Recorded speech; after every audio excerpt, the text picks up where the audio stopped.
First of all మీకు అసలు ఈ వి హౌస్ని స్థాపించాలి అన్నప్పుడు మెయిన్ మోటివ్ ఏంటి, మెయిన్ విజన్ ఏంటి? అంటే సొంత ఇల్లు అనేది మనందరి లైఫ్లో చాలా చాలా చాలా ఇంపార్టెంట్ ఆస్పెక్ట్ అనేది నాకు చిన్నప్పటి నుంచే బాగా అర్థమైంది అది. ఎందుకంటే మీ రిలేటివ్స్ని కలవండి, ఫ్రెండ్స్ని కలవండి, చిన్నప్పటి నుంచి నేను పెరిగేటప్పుడు చూస్తే ఫ్యామిలీ డిస్కషన్స్ అన్నిట్లో సెంటర్ పాయింట్ ఒకటి పెళ్ళి, ఒకటి ఇల్లు. This is the main centre point of the entire nation అనే చెప్తాను నేను, not just in Telugu states. I have observe this బయట కూడా మీరు ఎక్కడైనా చూస్తే కూడా. సో ఏమైంది అంటే యాజ్ ఐఎమ్ గ్రోయింగ్ అప్, నేను అంటే ఎప్పుడో నాకు 2013 మా ఫ్రెండ్ వాళ్ళ ఒక సిస్టర్ మ్యారేజ్లో అలా అంటే పనులు ఉంటాయి కదా, పెళ్ళి చేసి రెనోవేట్ చేస్తారు, అట్లా చేసినప్పుడు అండ్ దెన్ ఆ హెల్ప్ చేస్తున్నాం, మామూలు చేస్తాం ఫ్రెండ్స్ అంటే.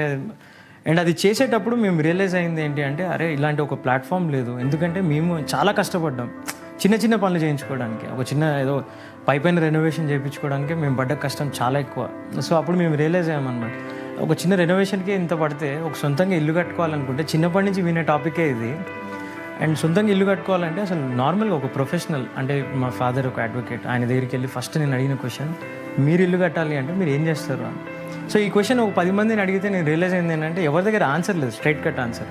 మీరు సొంతంగా చిన్న భూమి 100 గజాల దగ్గర నుంచి 1000 గజాలు, ఎంతైనా భూమి సైజ్ డజంట్ మ్యాటర్, బట్ ఇల్లు మీరు కట్టుకోవాలి అంటే ఎక్కడ స్టార్ట్ చేస్తారు అంటే తోచిన ఆన్సర్ ఉంటుంది. కొంతమంది అంటారు నాకు తెలిసిన ఫలానా కాంట్రాక్టర్ ఉన్నాడు, లేదా నాకు తెలిసిన ఫలానా ఆర్కిటెక్ట్ ఉన్నాడు అని.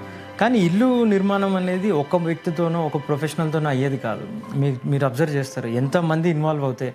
ఒక డిజైనర్, ఇప్పుడు గవర్నమెంట్ సైడ్ కంప్లైన్సెస్ దగ్గర నుంచి, ఒక డిజైనర్ దగ్గర నుంచి, కన్స్ట్రక్షన్ కాంట్రాక్టర్స్, తర్వాత ఇంటీరియర్స్, చాలామంది రకరకాల ప్రొఫెషనల్స్ ఇన్వాల్వ్ అయ్యి మీరు ఇంత మందితోటి కోఆర్డినేట్ చేసి ఇల్లు కట్టుకోవటం, అది కూడా మీ ప్రొఫెషన్ని పక్కన పెట్టి, ఒక డాక్టర్ ఉండొచ్చు, అడ్వకేట్ ఉండొచ్చు, మీరు యాంకర్గా డైలీ లైఫ్ స్టైల్ని పక్కన పెట్టి అదే అచ్చంగా చేసుకోవడం అనేది ఈజీ కాదు.